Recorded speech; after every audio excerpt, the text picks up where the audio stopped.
Hey tubers, Bard coming at you, and as promised, I got a little bit of a showcase for you. Finally finished all of the NFL Hall of Fame pre-war football cards. Only 8 cards from two different sets: 1933 Sport Kings, 1935 National Chickle. But pretty cool, and some big names that some of them we know, and some of them time has started to forget to a certain degree. So I hope to show those off and hopefully it interests a couple of you. Let's turn this around and show them off. Alright, so we'll show these off in kind of numerical year order there. Start with the Galloping Ghost, Red Grange. Typically known as the Chicago Bear, but back then the teams changed all the time and those guys kind of followed there. But also a member of the inaugural class of the College Football Hall of Fame as well as Pro Football Hall of Fame. So college started in 51, Pro Football started the Hall of Fame in 63. And the Galloping Ghost, known for his running, but doing a whole lot of other stuff on the gridiron. Awesome card. Only a 3 here with a crease and stuff like that, but very happy with it and nicely centered. Just an all-time quality photo there with that helmet. What many at the time called the greatest athlete ever, Jim Thorpe. This card has gotten even more popular recently.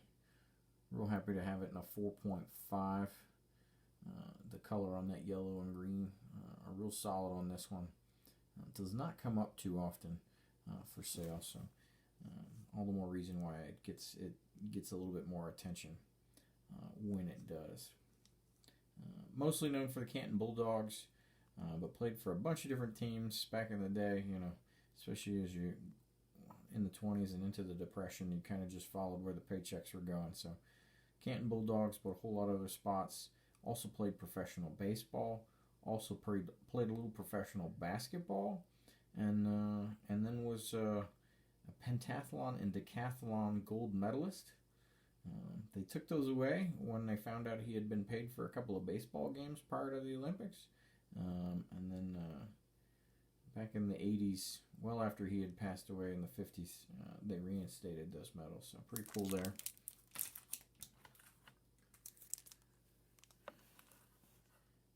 And Thorpe is also a member of the College and Pro Football Hall of Fame in their inaugural class. Next up is Dutch Clark from 1935 National Chickle. 6-time first team All-Pro. Played for the Portsmouth Spartans, who became the Detroit Lions. And that's where he spent most of his career. Big time runner and everything like that. But also very well known for kicking and punting. The big time, the alpha dogs of the football teams, if you will, back then did it all. Another one of those guys. As a matter of fact, all 8 of these guys are Pro Football and College Football Hall of Famers. Ken Strong here. 4-time first team All-Pro.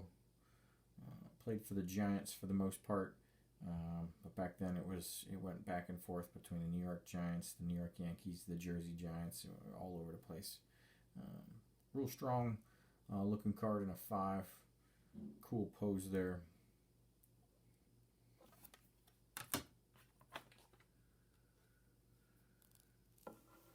Up next we got Cliff Battles. Maybe hitting the original Heisman boost there. Picked this up. This is one of the more recent ones. I got this in the past year, I believe. In a 3.5. 3-time first team All-Pro guy. Played for the Redskins and Boston Braves before they became the Redskins there. But another one of them dudes that did a little bit of everything.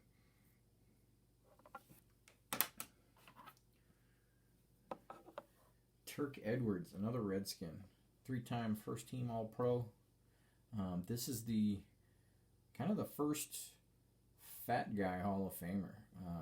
He just played tackle on the line. Obviously, those guys played a lot of both sides of the ball and everything like that. They didn't keep any good stats on the defensive side of the ball, especially for the big boys on the D line.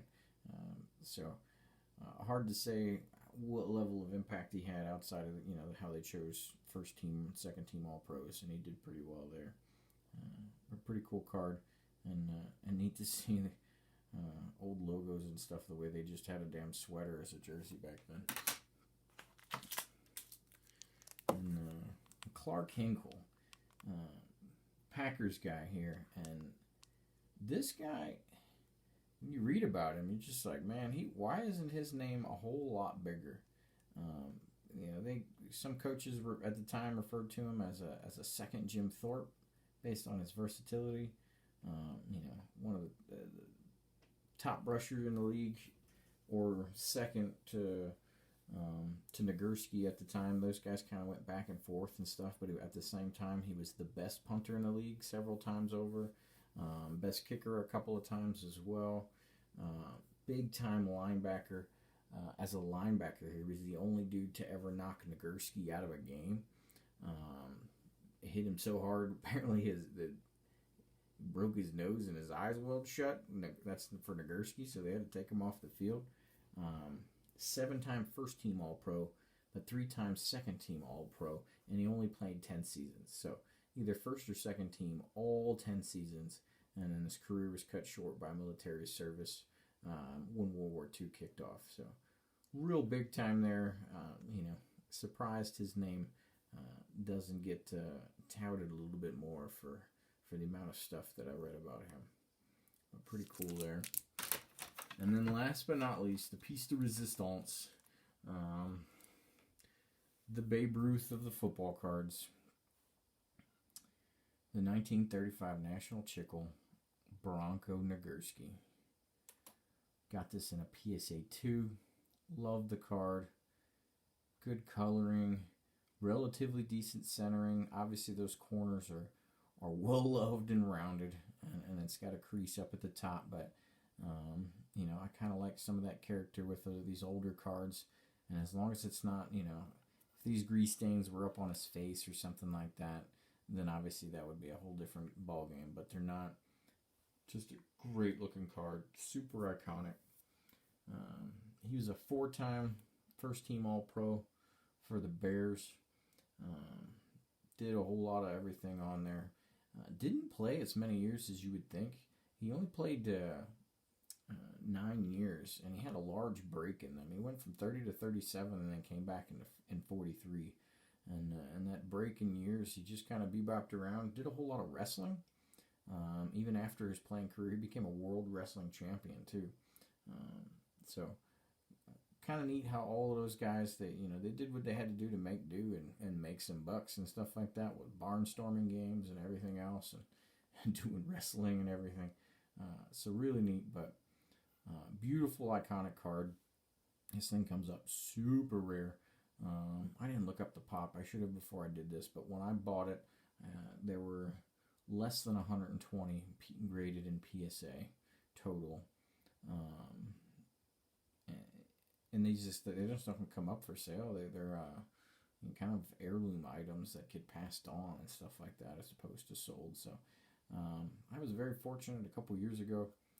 My father is a giant coin collector, so I got the collection bug from him. I just didn't pick up on the coins nearly as much, but he gave me a coin that was worth quite a bit of money. And I didn't tell him about it, but I sold that coin and I bought some cards to include this one and to include my Walter Payton PSA 9 rookie and some other good ones. And so I figured if you ever found out, he wouldn't be too salty, because I rolled it into something else. And probably with some of the return on investment on this one, I did all right with that exchange. But there you have it. 8 cards, 8 monsters of the gridiron. All of them pro football and college football Hall of Famers. So pretty neat stuff. Odds are, it's easy, probably we'd say an argument that we need to have more Hall of Famers in football from pre-war, because there were a lot more people of high caliber that played back then. But thanks for watching, and until next time.